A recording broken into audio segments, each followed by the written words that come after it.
This is my grandpa, John Foley, known by his friends and family as Jack. My grandpa has been married to his wife Josie for 51 years and has 2 kids and 5 grandchildren.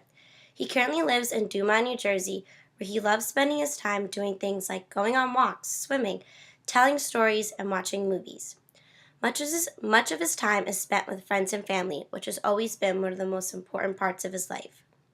He always goes to different social events and celebrates holidays with the family as well. My grandpa is very concerned about his health, so he constantly maintains good eating habits and exercises on a daily basis. He often loves going on walks to keep in shape. Many describe him as energetic, loud, and a fun loving person. He loves telling stories and is a social person in general. My grandpa was affected by a pretty severe stroke this past April, and it has changed his life drastically. Since then, he has made major progress, but the stroke has left an everlasting mark on his life. One ordinary day in April, during my grandpa's morning routine, he became paralyzed in his seat and knew that something was wrong. My grandma came in to assist him and immediately called their next door neighbor. Soon after, my grandpa was taken to the emergency room in an ambulance and was told he suffered a severe stroke and also had pneumonia. Having my grandpa tell the story of this life-changing day was very emotional for the both of us. After the stroke, my grandpa stayed in the hospital until he was strong enough to be discharged and begin rehab. Immediately after the stroke, my grandpa was unable to walk or function as he normally would. The stroke took place on the right side of his brain, which led to the inability to move his left leg.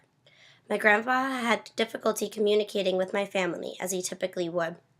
He was instructed to not eat whole foods or to drink fluids. This was taken as a precaution in order to prevent the food or water particles from entering the lungs, causing pneumonia. This was a typical problem for stroke patients. Due to this change in his eating habits, my grandpa lost close to 20 pounds. Once recovered in the hospital, my grandpa was admitted to Kessler Rehabilitation Center.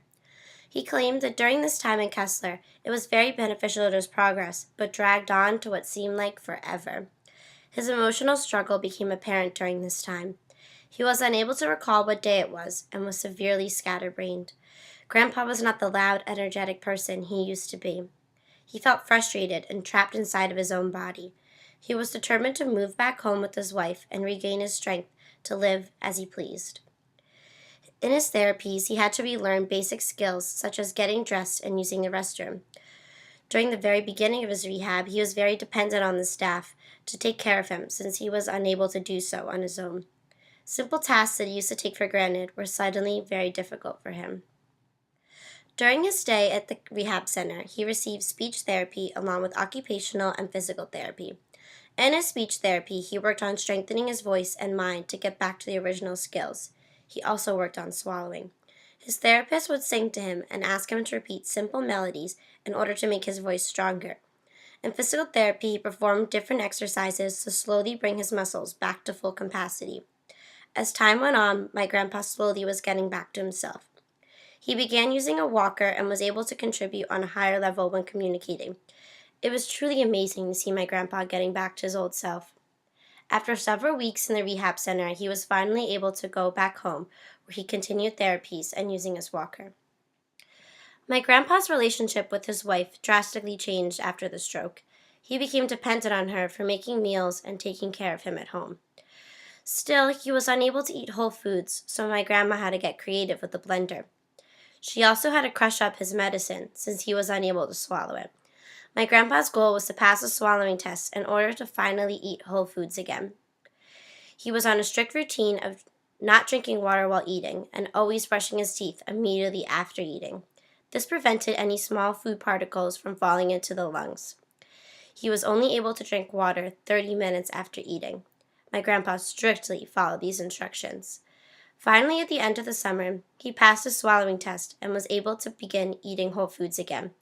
This transition to eating whole foods was somewhat difficult. Grandpa pocketed some of his food, meaning that some of the food was stuck on the side of his mouth. Thankfully, he progressed and no longer has that habit. He also became stronger and lost the walker, gaining back his full mobility. Hurricane Sandy prolonged the progress since he had to stay with my family away from the rehab center due to the loss of power. After having gone through such a difficult recovery, my grandpa's condition has improved significantly. He is now able to go for walks and eat his favorite foods once again. He is no longer trapped inside of the house, but is able to go out and visit friends and family. He is still unable to drive, so attending family events has become a hassle since my grandma cannot drive as well. He is thankful that he has two sons who are able to drive him back and forth to his house and also to doctor's appointments. He actually may be able to drive in the near future. My grandpa is able to contribute to conversations as he typically would and is making us laugh now more than ever. I am so proud of the progress that my grandpa has made from his stroke.